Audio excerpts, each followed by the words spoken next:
Assalamualaikum warahmatullahi wabarakatuh kepada Bapak Ibu KPPS dimanapun berada. Dalam kesempatan ini saya akan memberikan tutorial mengenai cara pengisian C hasil ataupun C plano pemilu kada tahun 2024. Dalam hal ini, sebagai contoh, ini adalah C hasil ataupun C plano untuk pemilihan Bupati dan Wakil Bupati tahun 2024. Langsung saja Bapak Ibu, ini adalah tampilan daripada lembar pertama. Yang harus kita isi adalah yang titik-titik ini.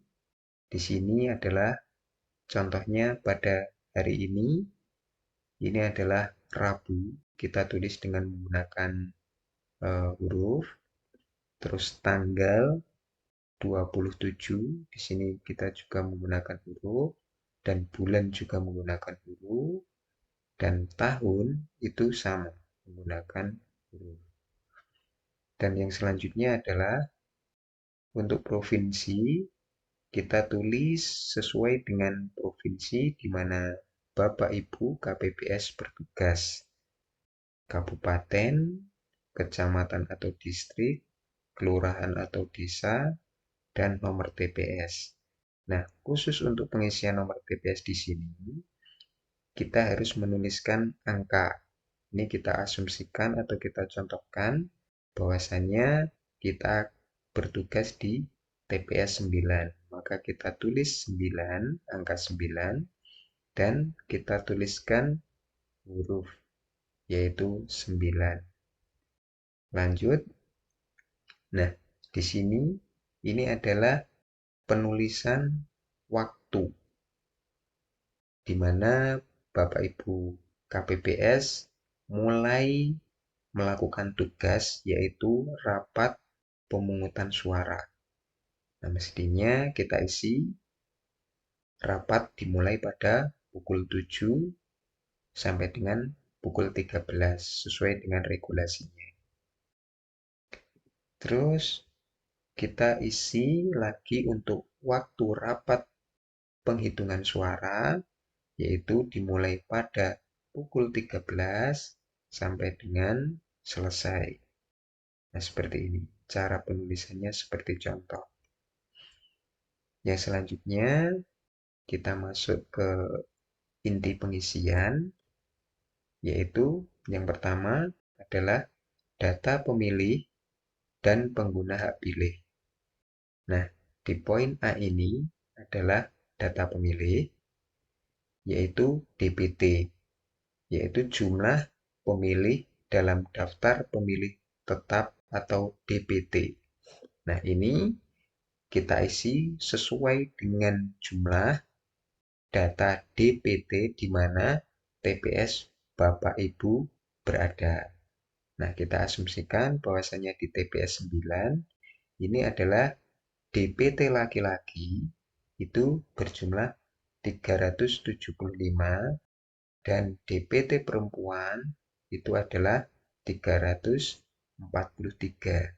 Jadi total itu adalah 718. Nah, khusus untuk penulisannya, ini Bapak Ibu KPPS dapat melihat seperti contoh ini. Penulisannya harus jelas dan tegas. Terus kita menuju ke poin B, yaitu pengguna hak pilih. Nah, pengguna hak pilih ini kita bagi menjadi 4. Yang pertama adalah jumlah pengguna hak pilih yang terdaftar dalam DPT atau daftar pemilih tetap. Nah, ini adalah pengguna hak pilih dalam DPT yang pada saat pencoblosan itu hadir. Nah, ini kita contohkan bahwasanya di TPS 9 itu pada saat pencoblosan itu DPT ataupun warga yang masuk dalam DPT itu yang hadir adalah laki-laki berjumlah 331, sedangkan DPT perempuan yang hadir menggunakan hak suaranya adalah 326. Jadi total DPT yang hadir dan menggunakan hak suaranya adalah 657. Terus untuk jumlah pengguna hak pilih dalam daftar pemilih pindahan atau DPTB itu dalam TPS 9 itu ternyata ada 2 untuk laki-laki dan 1 untuk perempuan. Kemudian total DPTB yang menggunakan hak pilihnya adalah 3. Nah, yang perlu menjadi perhatian khusus ialah kotak yang nilainya adalah kosong ataupun tidak ada nilainya. Nah, ini kita harus memberikan tanda silang karena tidak ada nilainya ataupun kosong seperti ini. Nah, yang perlu diperhatikan, kita memberikan tanda silang itu tidak boleh memenuhi seluruh kotak ini. Jadi tidak boleh dari pojok atas sampai pojok bawah seperti ini. Ini tidak boleh. Nah, yang benar adalah yang seperti contoh ini. Monggo, ini perlu dan sangat-sangat harus diperhatikan. Penulisan X ataupun tanda silang pada kotak yang tidak ada nilainya. Seperti ini. Terus, yang ketiga adalah jumlah pengguna hak pilih dalam daftar pemilih tambahan atau daftar pemilih khusus DPK. Nah, sebagai contoh pada TPS 9 ini ternyata DPK ada laki-laki 2 dan perempuan 2. Jadi totalnya adalah 4. Terus untuk kolom yang keempat ini adalah jumlah pengguna hak pilih dari DPT yang hadir menggunakan hak pilihnya, DPTB yang hadir menggunakan hak pilihnya, dan DPK yang hadir menggunakan hak pilihnya. Nah, kita total bahwasannya jumlah pengguna hak pilih dari DPT, DPTB, dan DPK yang laki-laki berjumlah 335, sedangkan total untuk pengguna hak pilih perempuan adalah 329 dan total seluruh pengguna hak pilih adalah 664. Sampai di sini dapat dimengerti ya Bapak Ibu KPPS. Nah, kalau sudah bisa dimengerti, kita langsung menuju ke 2, yaitu data pengguna surat suara. Yang poin pertama, jumlah surat suara yang diterima, termasuk surat suara cadangan. Nah, ini adalah seluruh surat suara yang diterima, termasuk cadangan. Ini kita ambil contoh bahwasannya di TPS 9 itu menerima surat suara untuk pemilihan bupati itu adalah 728. Terus untuk yang poin 2 adalah jumlah surat suara yang digunakan oleh pemilih. Nah, ini adalah 664. Ini harus sama. Jumlah surat suara yang digunakan oleh pemilih yang menggunakan hak pilihnya itu harus sama dengan jumlah pemilih yang hadir menggunakan hak suaranya. Nah, ini harus sama dengan yang poin yang B poin 4 ini. Ini harus sama. Apabila terjadi perbedaan, berarti tugas Bapak Ibu dalam melakukan penghitungan suara itu terjadi kesalahan. Terus yang ketiga adalah jumlah surat suara yang dikembalikan oleh pemilih karena rusak atau keliru coblos. Ini dalam TPS 9 kita contohkan yang rusak atau keliru coblos itu 1. Terus jumlah seluruh surat suara yang tidak digunakan atau tidak terpakai, termasuk sisa surat suara cadangan, adalah 63. 63 ini diperoleh dari jumlah seluruh surat suara yang diterima, termasuk surat suara cadangan, dikurangi dengan jumlah surat suara yang digunakan, dikurangi lagi dengan jumlah surat suara yang dikembalikan karena rusak atau keliru coblos. Hasilnya adalah ini, 63.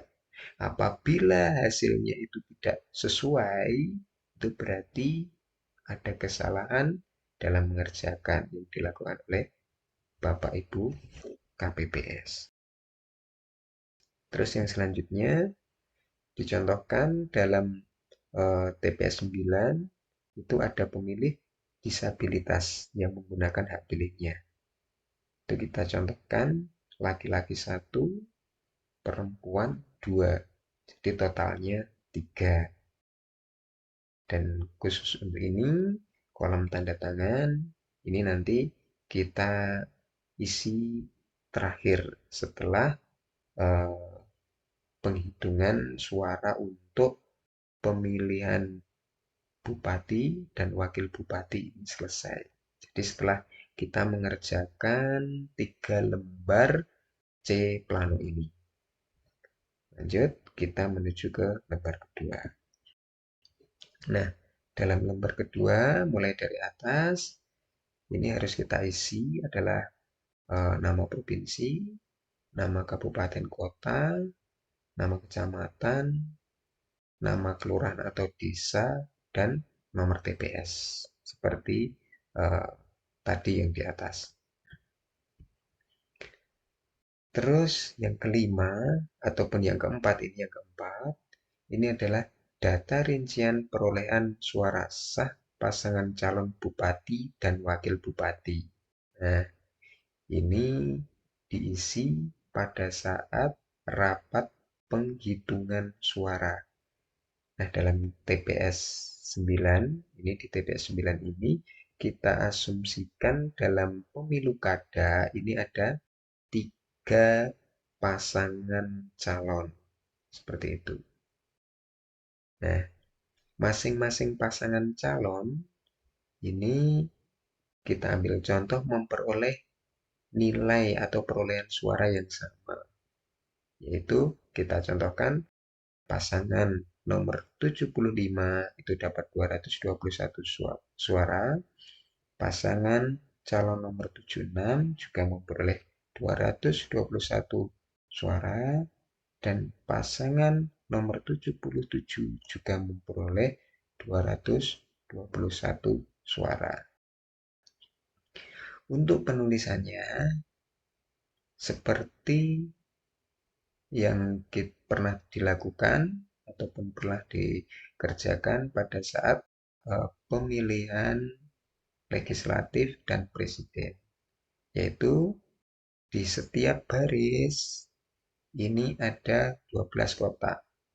Dan setiap kotak ini memuat 5 coretan teli.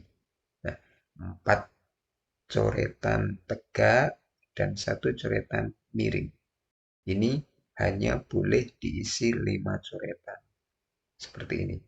Cara pencoretannya. Nah, dalam satu baris ini kita jumlah. Karena tiap kotak ada 5 dan ini ada 12 kotak, jadi nilainya kalau penuh pasti 60. Nah, untuk penulisan 60, ini kan 6 dan 0. Ini adalah penulisannya seperti biasa. Jadi 60, 6 dan 0. Ini cara penulisannya sama seperti yang baris kedua, baris ketiga, dan baris keempat.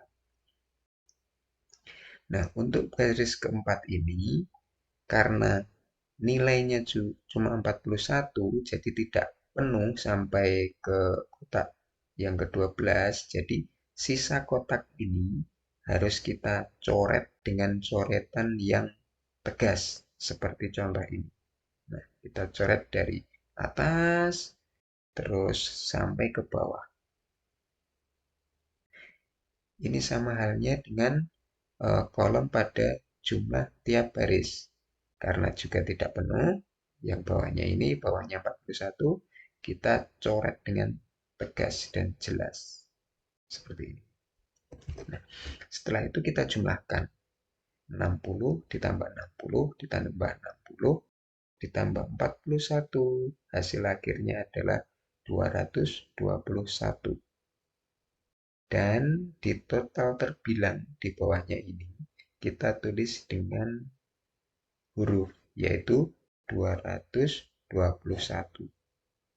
Terus untuk sisi kolom yang paling kanan ini, jangan lupa, ini kita tuliskan jumlah keseluruhan perolehan suara tiap pasangan calon. Karena pasangan calon nomor 75 ini memperoleh 221, maka di sini kita tulis 221. Dan untuk memperjelas lagi, ini di bawah kotak ini, maka kita beri tanda hitam. Kalau atas angka 2 berarti yang kita hitamkan adalah angka 2. Seperti ini. Untuk 2 kita hitamkan yang 2, untuk 1 kita hitamkan yang 1. Seperti itu. Nah, ini juga berlaku untuk yang lainnya. Kita tidak usah membahas yang perolehan calon nomor 76 dan 77 karena juga sudah sama. Dan nanti untuk pelaksanaan realnya di lapangan, ini Bapak Ibu KPPS bisa mencontoh yang seperti ini. Seperti ini. Terus kita lanjutkan untuk lembar yang ketiga. Nah, untuk yang ini, untuk yang lembar yang kedua yang paling bawah ini, tanda tangan ini nanti kita isikan belakangan ya. Setelah lembar ketiga dari plano ini kita selesaikan.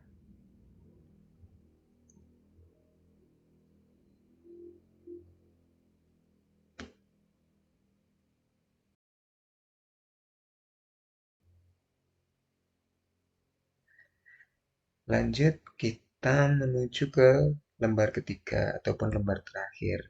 Nah, dari atas, sama seperti lembar kedua tadi, kita mengisikan yang atas ini, nama provinsi, kabupaten, kecamatan, kelurahan, dan nomor TPS.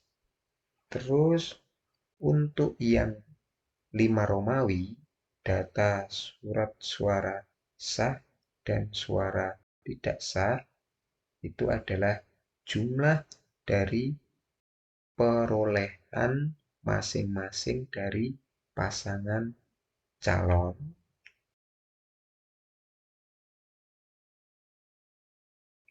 Nah, ini jumlah seluruh surat suara sah. Ini adalah penjumlahan dari perolehan masing-masing pasangan calon.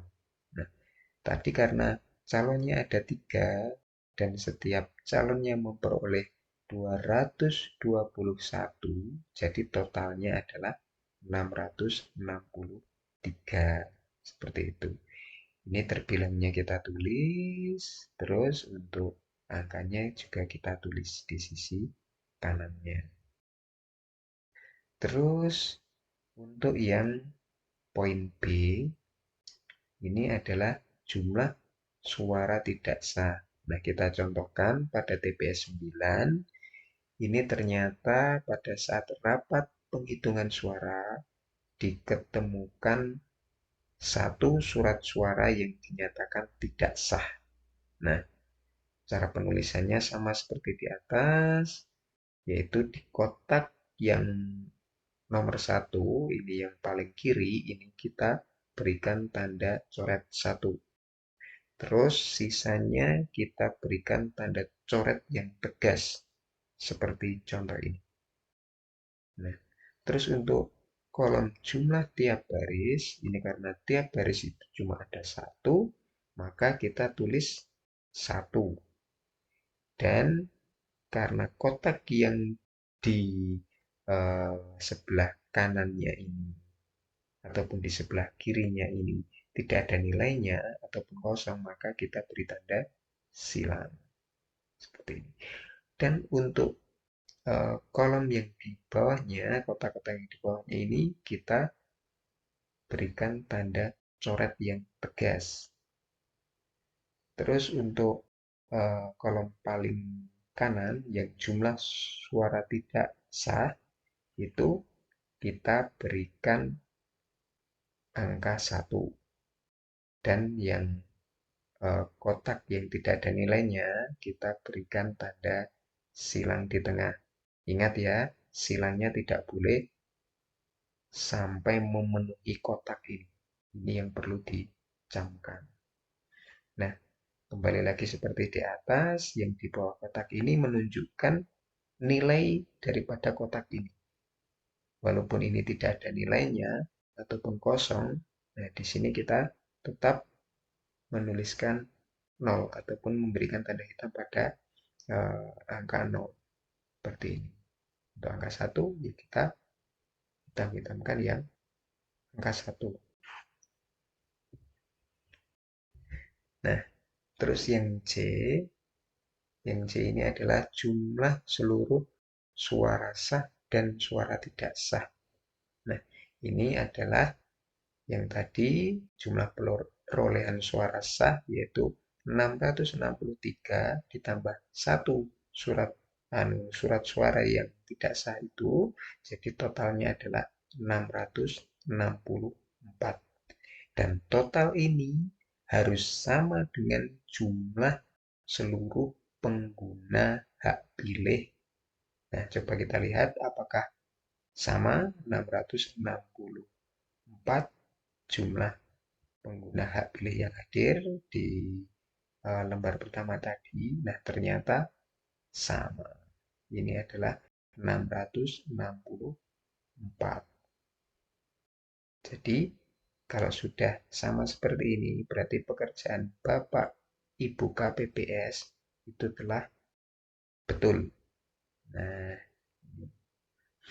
terus yang ini ditetapkan ini ditulis di desa Bapak Ibu semuanya. Terus untuk tanggalnya kita sesuaikan yaitu pada tanggal 27 November tahun 2024. Setelah lembar terakhir ini dikerjakan dengan betul, nah yang terakhir adalah Ketua KPPS beserta anggotanya ini membubuhkan tanda tangan seperti ini. Nah, setelah semua anggota KPPS membubuhkan tanda tangan, diikuti oleh saksi paslon yang hadir memberikan tanda tangan. Nah, tanda tangan ini ada di setiap lembar daripada C hasil. Nah, ini lembar kedua juga ada. Seperti ini.